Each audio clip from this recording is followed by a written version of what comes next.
Hey guys, Jimmy Keating from K-Zone Baseball Development. Today I'm taking you through the order of development that we implement with our pitchers here at K-Zone. The most important thing in pitching is always going to be your physicality, your movement. Are you in charge of your body? So here I included Yamamoto, who we saw pitch in Game 6 and Game 7 of last year's World Series. This guy is different. He's an elite level mover. It's been reported that he doesn't lift a lot of weights. The mobility and biting control is a big part of his game. And his arsenal on the mound would lead us to believe that that's true because he sports a bunch of different looks and very unique shapes to his pitches. He's able to carry a lot of back hip tension much further down the mound than a lot of other guys. And then I included early stage Aroldis Chapman coming up with the Reds. He was kind of developing into that body. He was a long, lean thrower, and he added so much muscle to his frame, and we're still seeing him doing this thing, pushing 40 years old, still throwing around 100 miles an hour. So the durability and the movement qualities are what actually ends up turning into a pitcher. It's really hard to turn a guy with the little skills of where your elbow goes and where your knee goes into a violent mover of the baseball. After we have our movement qualities, and the movement qualities never go away. So we just saw two pictures of big leaguers in there, one sitting in the weight room, the other one's doing mobility. The order of development doesn't mean it's done. It's in a lot of ways the order of importance. So the movement qualities then turn into a pitch as we build our delivery. So Paul Skeens has gotten a lot of attention for his pregame warm-up, but in a lot of ways he's doing a bunch of the things that have always been done by other guys. He's not the first guy to ever use a water bag, by the way, but the water bags allow us to feel our delivery all the time without adding stress to our arm. We can do this with med balls, we can do this with PVC pipes, we can do this simply with dry work. The old head coaches in the 80s were doing this with a towel drill. You know, we've got a bunch of reps now and a bunch of reasons to understand why towel drills maybe aren't the most productive thing, but feeling your delivery on the mound is objectively a good thing. Understanding where your body is at in space, where and when it likes to produce force and what direction is usually what leads us to fastball velocity. Now, this may be fairly controversial. I've got fastball velocity on the list of importance above fastball command. So does Major League Baseball, and so do college guys writing up PDF offers. The fastball velocity, in a lot of ways, is built through, number one, our movement qualities, and then our sequence, our delivery on the mound that gets those movement qualities to turn into force towards a catcher. Fastball velocity objectively is more important for opportunity in the game of baseball than command, okay? Mason Miller here, I believe, is sporting a 1.04 at the time of this recording. He's been up to 104.5. I believe that was exactly in the bottom of quadrant 3 on the outside black in a playoff game. That's pretty effective. There's not many humans that could hit that if you told them it was coming. Fastball velocity is rewarded by this game. That's why we're seeing it increase so much. We are dedicated to, number one, the movement first, and then a sequence that is going to safely and efficiently produce fastball velocity. So coming in at number 4 in our order of development is fastball command. Now, I know that probably just turned some ears up for some of you watching this, but understand that at K-Zone, we believe most misses and missed trends are a result of the delivery rather than feeling a pitch off your finger or where you were looking or the pitch flight or any of those things. Most of the time, especially with younger guys, when I say younger guys, it's almost not even based on age. It's like 85 miles an hour or lower. Most of the time, our misses go into trends. So if you're always glove side and low or arm side and high, it's probably a rotational issue.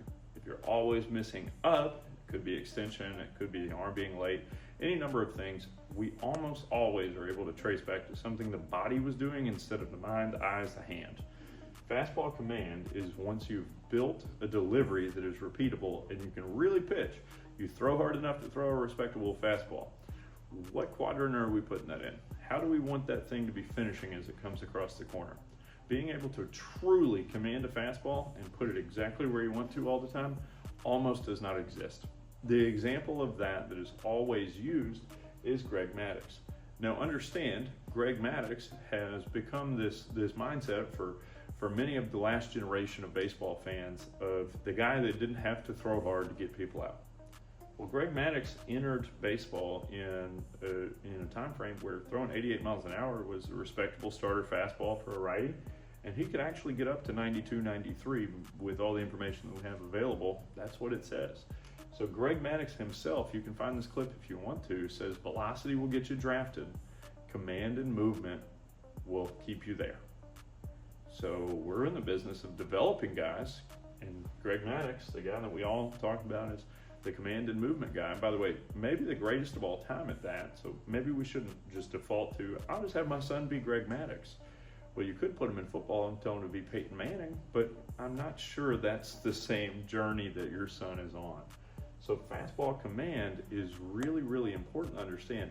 You still have to be throwing hard enough to get the opportunity to play.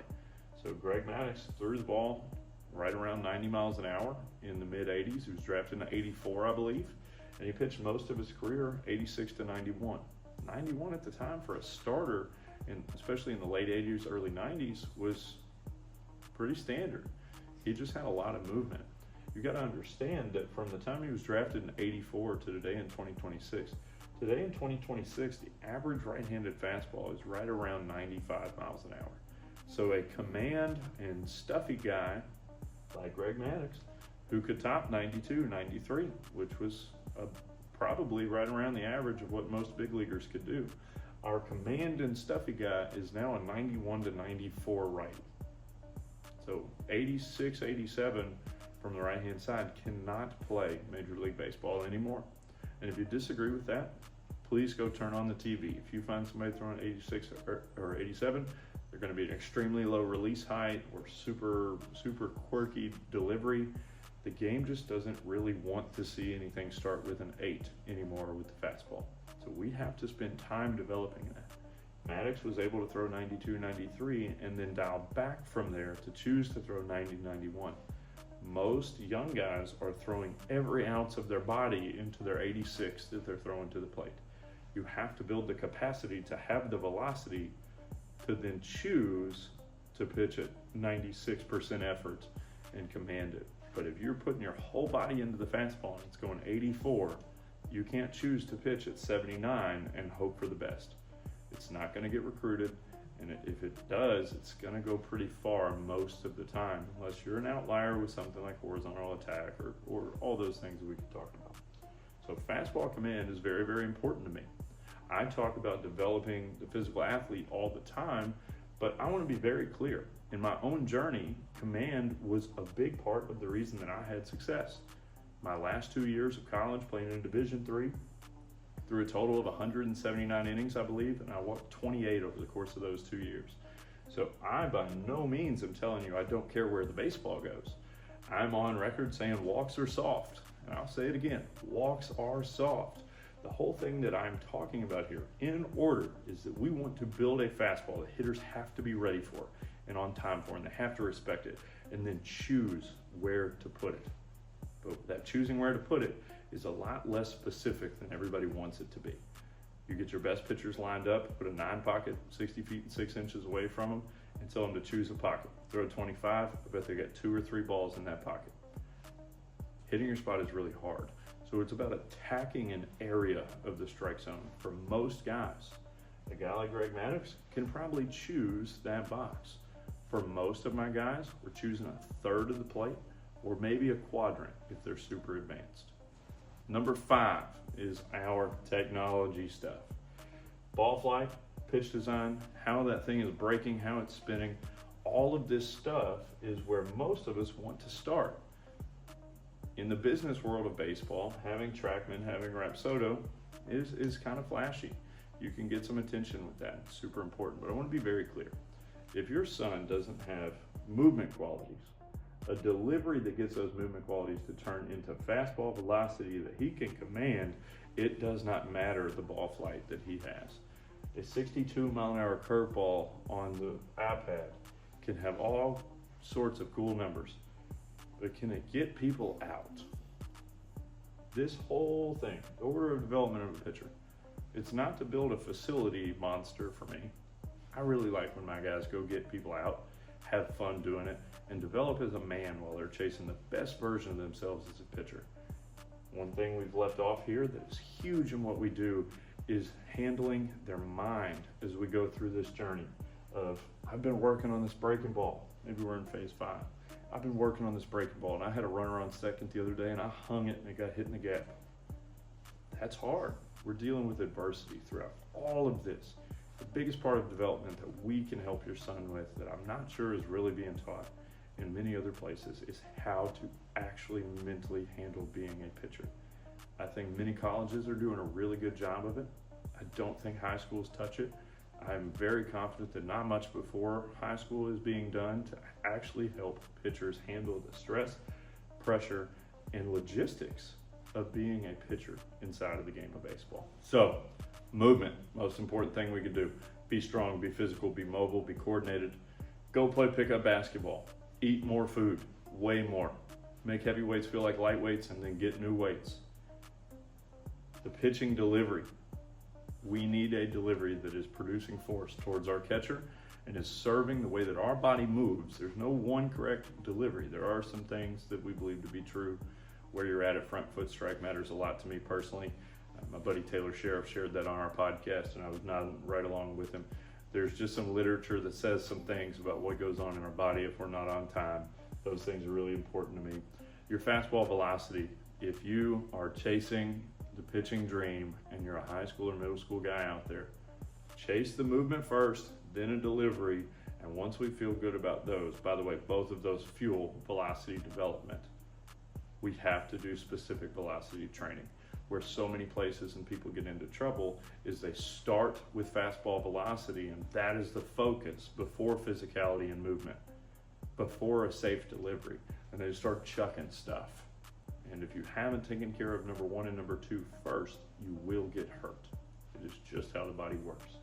Once we've got a respectable amount of velocity, a delivery that works, we want to throw that ball where we want to throw that ball. We have to build it first. And then number 5, what can we do with that thing now? Everything pitches off the fastball. That's for everybody. I was a primary slider guy, okay? I had to be able to throw hard enough to make somebody, not just be able to sit on the 80 behind the 90, okay? I didn't throw super hard, but you can still make that 90 look like something as long as it's a quality pitch and you can run something behind it. So what's coming behind the fastball? Because if you watch college baseball, if a guy throws 95 and doesn't have anything else, he's gonna get hit. So we have to build the ball flight and the pitch design. But if we don't have all these other things, we start there and you're working on your breaking ball with your 11-year-old and he doesn't have a delivery that works, he's not gonna pitch much longer. So thank you guys. If you want to see more content like this, let me know. Please like and subscribe. We've got a podcast coming out this next Monday.